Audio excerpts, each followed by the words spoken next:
prophètes, l'avènement des faux Christ et des faux prophètes. Alors, déjà dans le chapitre, le verset 5, Jésus disait, car plusieurs viendront en mon nom, disant, moi, je suis le Christ.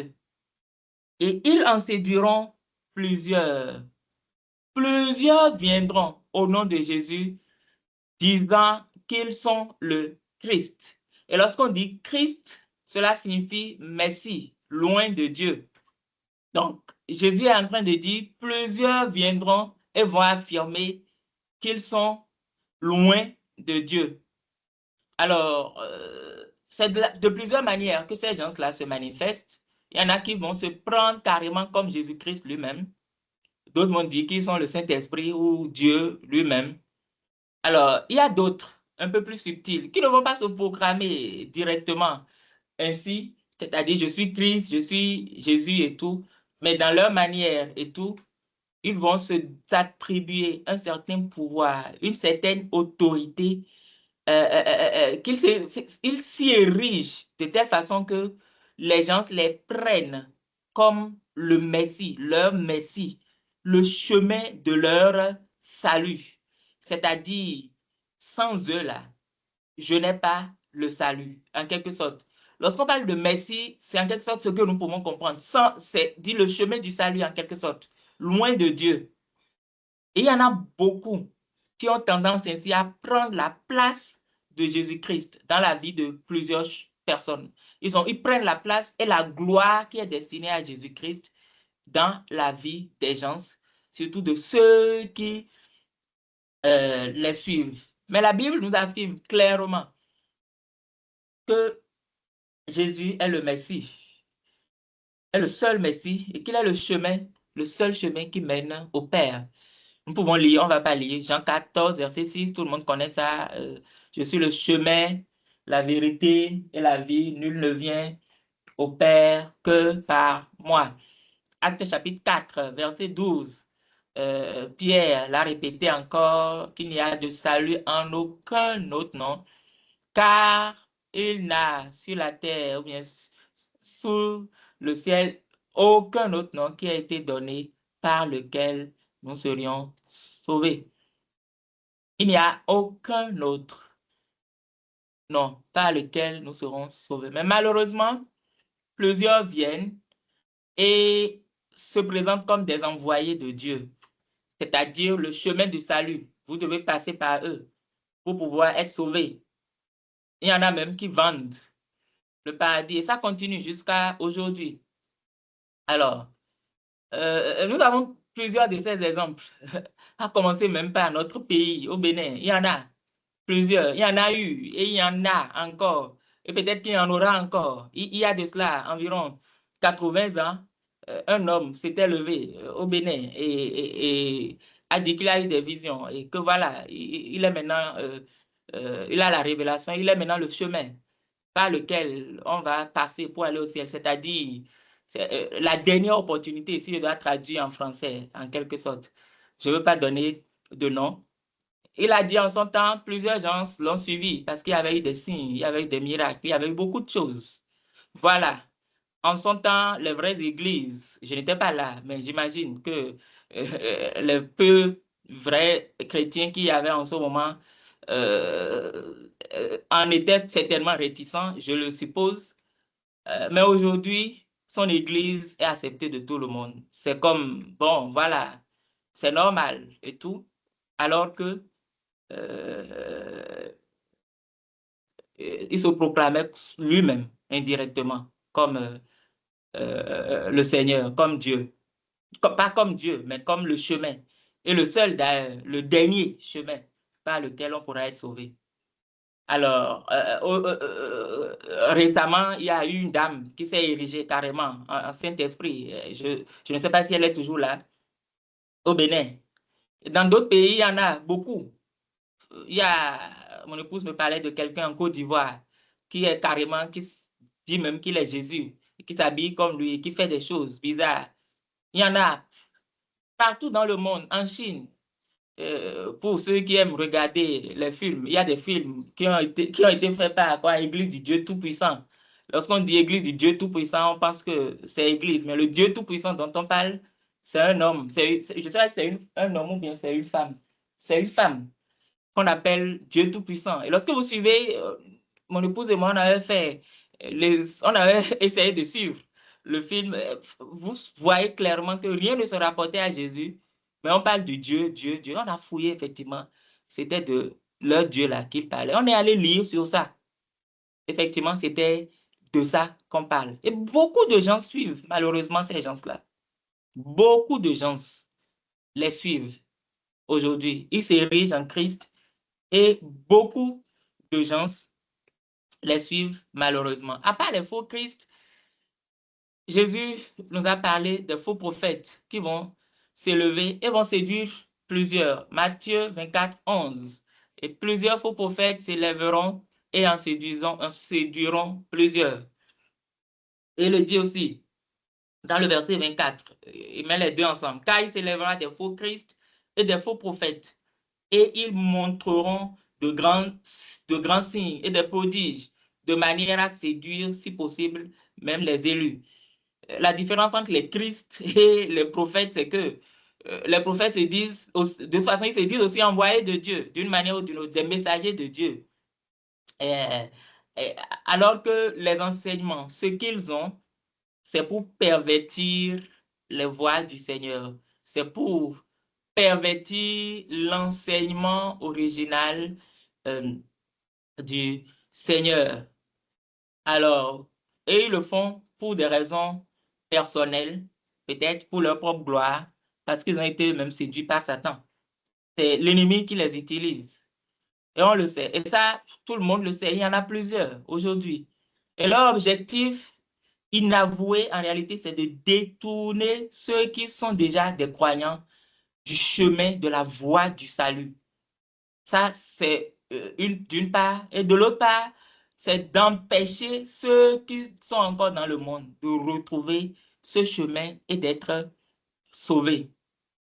Ils veulent empêcher les gens de retrouver le chemin du salut et d'être sauvés. Alors, Pierre parlait en ces thèmes, dans 2 Pierre 2, les versets 1 à 3, il disait, or, il y a eu aussi des faux prophètes parmi le peuple, comme aussi il y aura de faux docteurs qui introduiront furtivement des sectes de perdition, reniant aussi le maître qui les a achetés, faisant venir sur eux-mêmes une prompte destruction. Et plusieurs suivront leur excès, malheureusement. Plusieurs suivront leur excès. Et à cause d'eux, la voix de la vérité sera blasphémée. Et par cupidité, ils feront trafic de vous avec des paroles artificieuses. Mais leur jugement, dès longtemps, ne demeure pas oisif et leur destruction ne sommeille point. Vous voyez, donc effectivement, ce sont des gens qui ont comme stratégie la séduction. Vous voyez, ils veulent séduire les gens et ils entraînent beaucoup de gens. Vous voyez, à cause de ces gens, la voix de la vérité est blasphémée. Nous allons voir tout à l'heure parce que on entend parfois des choses de... Si aujourd'hui, les gens crient, est-ce que vous avez jamais vu quelqu'un critiquer l'Église et prendre un exemple d'un vrai pasteur? C'est toujours les faux pasteurs qu'ils prennent. Récemment, il y a une émission qui a été faite en France et les gens, ça a fait la tollée et tout. Mais moi, je dis, mais je suis d'accord avec l'émission d'une manière ou d'une autre. Parce que c'est le monde qui a dénoncé les travers de certaines églises évangéliques. Et malheureusement, à cause de ces travers, tout le corps de Christ est pris dans un tout et est ainsi, euh, on les salit, le nom de Dieu est blasphémé à cause de ces personnes-là. Alors, leur stratégie, c'est effectivement la séduction par plusieurs formes. La séduction, et ça fait une différence clé avec les vrais prophètes et les vrais serviteurs venus de Dieu. Vous savez, aucun vrai serviteur de Dieu n'utilisera des approches de séduction pour entraîner quiconque. Et lorsque vous êtes dans le service et vous êtes tenté d'utiliser des approches pour séduire des gens, pour que des gens soient intéressés, en quelque sorte, des artifices, pour amener les gens à être intéressés, de toute façon, vous allez voir que vous serez obligé parfois de faire des choses que Dieu ne vous demande pas de faire. Et là, les vrais serviteurs de Dieu ne vont pas utiliser des mécanismes de séduction pour entraîner des gens parce que leur objectif n'est pas de séduire les gens. Ils ne vont utiliser aucune stratégie de séduction pour attirer les gens vers eux. Mais eux, les vrais là, ils vont seulement se contenter de proclamer la vérité de la parole de Dieu, de la manière dont le Seigneur leur a inspiré. Aussi dure que cette vérité soit et aussi déplaisante qu'elle puisse être pour les gens, ils vont quand même proclamer cette vérité-là, quitte à être rejetée par la majorité des hommes, parce que c'est des gens qui ne cherchent pas leur propre gloire. Et nous voyons l'exemple de Paul dans la Bible. Il a dit plusieurs fois, je ne cherche pas ma propre gloire. Alors, si c'est pour cela, pourquoi je ne prêche pas la circoncision? Ainsi de suite. Les vrais n'utilisent pas des approches de séduction, mais plutôt ce sont les faux qui utilisent des approches de séduction. Et aujourd'hui, vous allez voir, même dans des églises, tout est calculé, même la musique, même quoi, l'habillement du pasteur, même quoi encore. On avait vu un documentaire où un pasteur était maquillé avant de monter, un grand pasteur que tout le monde connaît ici. Avant d'aller sur la chaire, là, on le maquille, un homme, proprement. Et ils ont des artifices pour séduire les gens. Avant de parler aux gens, même avant d'aller pour leur pseudo-programme d'évangélisation, on va, comment on appelle, on va mettre des sprays dans la bouche pour que la bouche ne sente pas, pour parler aux gens et tout. Tellement d'artifices externes pour pouvoir séduire. Mais au-delà de ces artifices, ils vont plus loin. Ils vont utiliser des signes qui malheureusement ressemblent aux signes que le Seigneur lui-même euh, utilise. Mais la différence est que leur signe n'est jamais soutenu par le message de la vérité. Et ces signes sont souvent des signes spectaculaires. Tout le monde cherche miracle. Tout le monde cherche solution.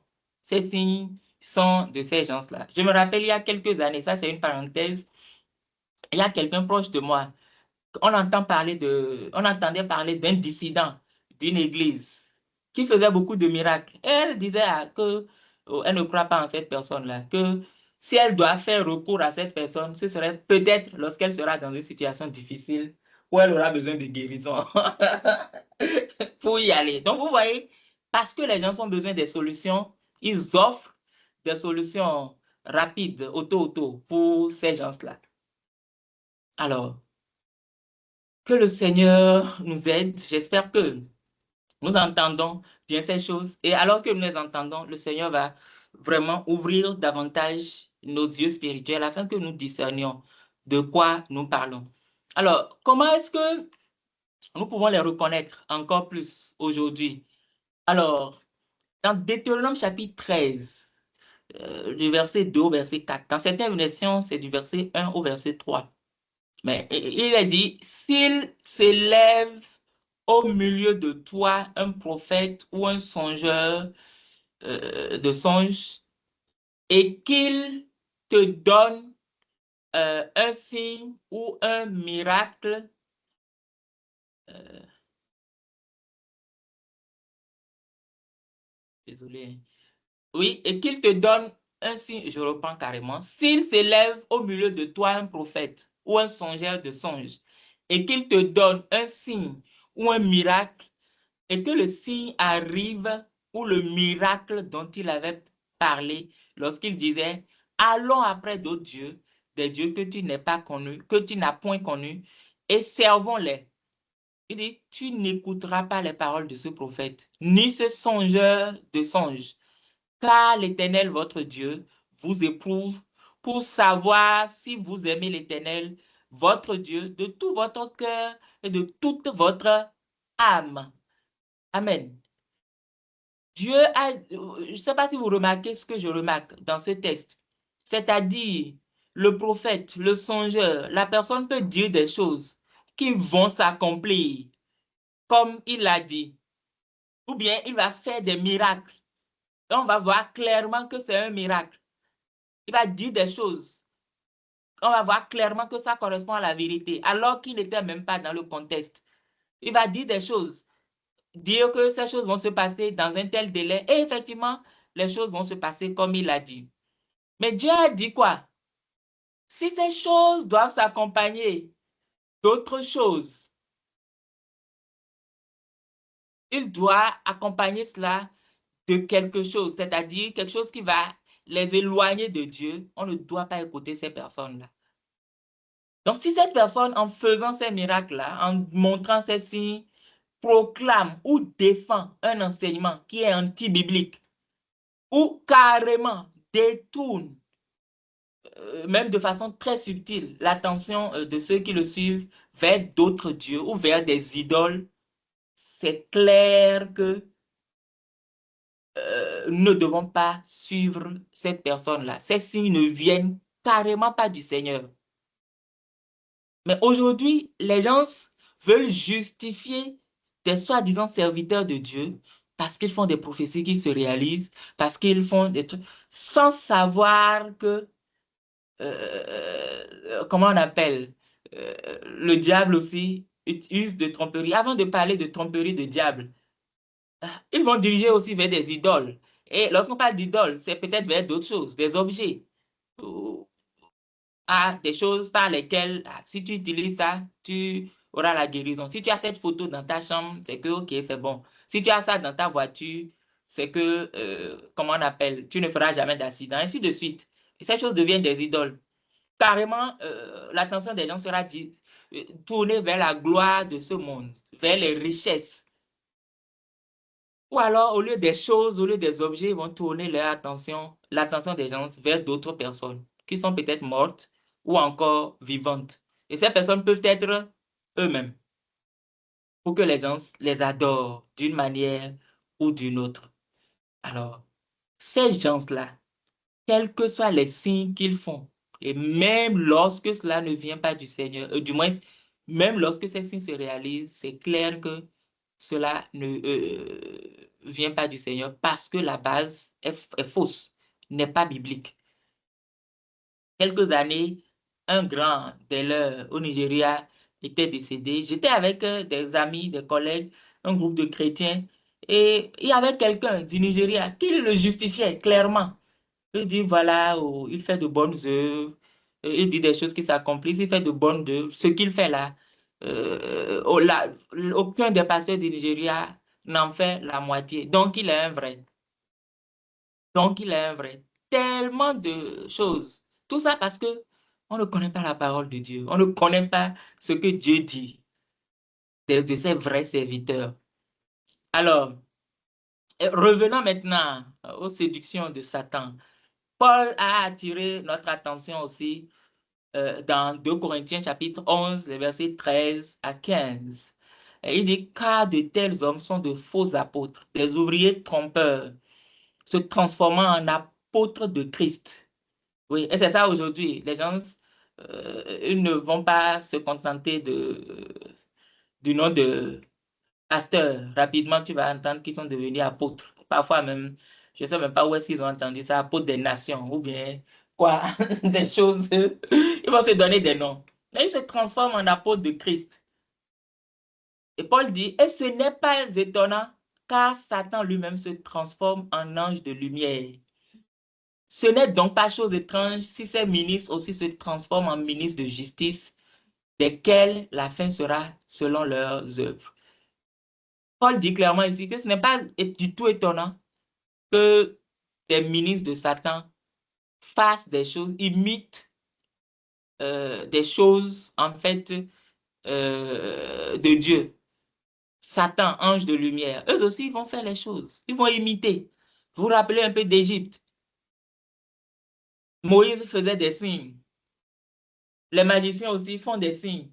Vous savez, ça c'est une parenthèse. Beaucoup de ces choses aujourd'hui, les gens utilisent des magies pour pouvoir voir des choses, pour pouvoir faire des choses. Et je vous dis, la plupart aujourd'hui, c'est ça. Ceux qui sont sur les réseaux, que les gens suivent, que les gens s'acclament, ce sont des magiciens, ce ne sont pas des pasteurs, ce ne sont pas des serviteurs de Dieu. Mais on ne le sait pas et on ne le dit pas. Alors, Satan est expert en mensonges et en falsification. Et ses ministres aussi le sont de même. Et nous devons vraiment faire attention à leurs stratégies, à leurs actions.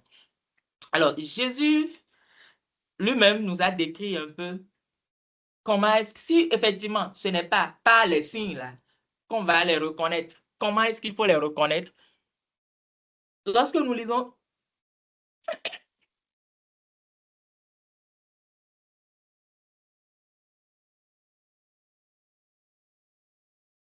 Lorsque nous lisons dans Matthieu chapitre 7, les versets 15 à 20, Jésus a dit quelque chose d'important que les gens n'aiment pas voir. Ils préfèrent voir le verset 7 de Matthieu 7. Demandez, l'on vous donnera.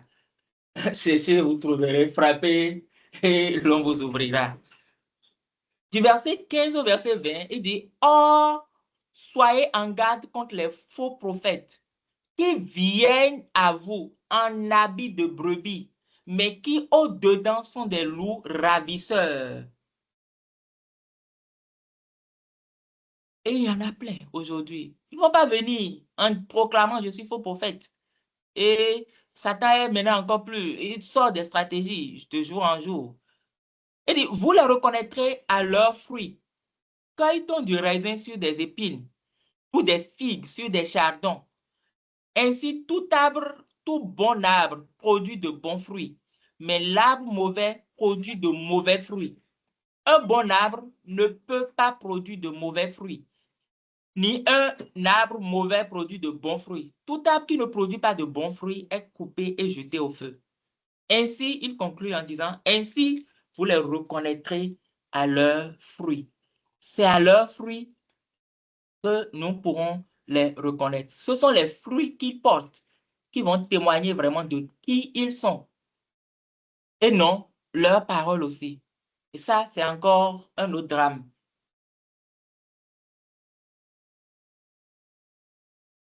Plusieurs parmi eux aujourd'hui ont un enseignement correct à première vue. Ils vont promouvoir le salut par la foi en Jésus-Christ. Ils vont promouvoir la sanctification.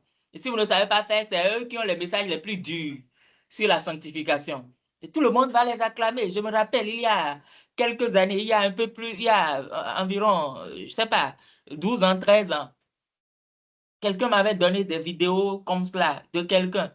Ah oui, hein, il parle de la sanctification, il parle de trucs là. Mais j'ai écouté, j'ai suivi.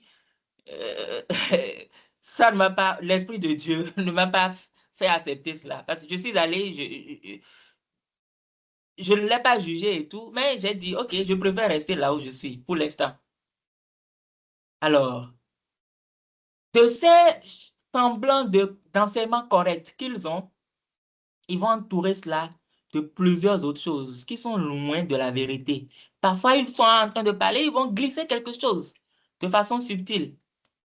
Et si vous n'avez pas un discernement spirituel, vous ne pourrez jamais reconnaître ces choses-là. Et comme vous avez accepté le bon, sans le savoir, vous acceptez tout. Vous allez. Ah, c'est elle qui a dit. Ah, donc c'est ça. C'est ça. Voilà. Ainsi de suite. Mais Dieu a dit, Jésus a dit, vous les reconnaîtrez à leurs fruits. Alors, il y a deux grandes questions que vous pouvez vous poser, ou bien que vous pouvez, sur lesquelles vous pouvez investiguer par rapport à quelqu'un, pour pouvoir voir réellement quels sont ses fruits. D'abord, quelle est la vie que ces personnes-là mènent? Lorsque tu prends une personne, quelle est sa vie? Vit-il vraiment dans la vérité?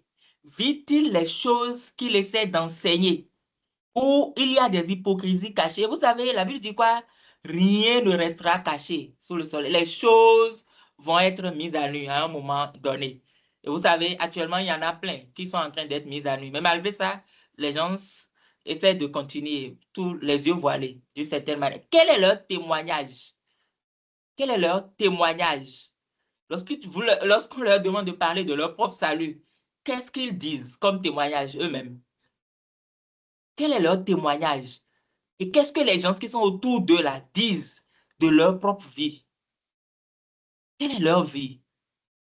Quelqu'un qui a divorcé, qui s'est remarié, ce n'est pas déjà un signe pour des gens, pour que les gens se disent que cette personne est dans le faux. Mais malgré cela, on continue de les acclamer, de les suivre. Pour aller où? Pour aller où? Mes chers amis, faisons vraiment attention. Vous allez voir que j'ai passé plus de temps sur ce premier point et les autres points iront assez rapidement, mais c'est parce que c'est vraiment important. Deuxième question que vous pouvez vous poser, qu'est-ce que leur enseignement produit dans la vie de ceux qui les suivent? Est-ce que les enseignements globalement poussent les gens à une plus grande consécration? Vous savez, vous pouvez enseigner la sanctification sans que les gens qui vous écoutent ne soient poussés à être plus saints, à plus se consacrer au Seigneur, parce que les gens voient votre propre modèle aussi. Ou est-ce que les gens là sont poussés vers d'autres poursuites, vers d'autres choses, d'autres priorités, c'est-à-dire l'argent, c'est-à-dire la gloire de ce monde, oui, c'est ça et tout. Ils deviennent des motivateurs pour eux. Est-ce que c'est ça que cela produit? Est-ce que ce que ça produit dans les gens, c'est des capacités pour être de meilleurs entrepreneurs? Ce n'est pas mauvais, mais est-ce que c'est ça que cela produit seulement dans leur vie? Quel que soit ce que leur vie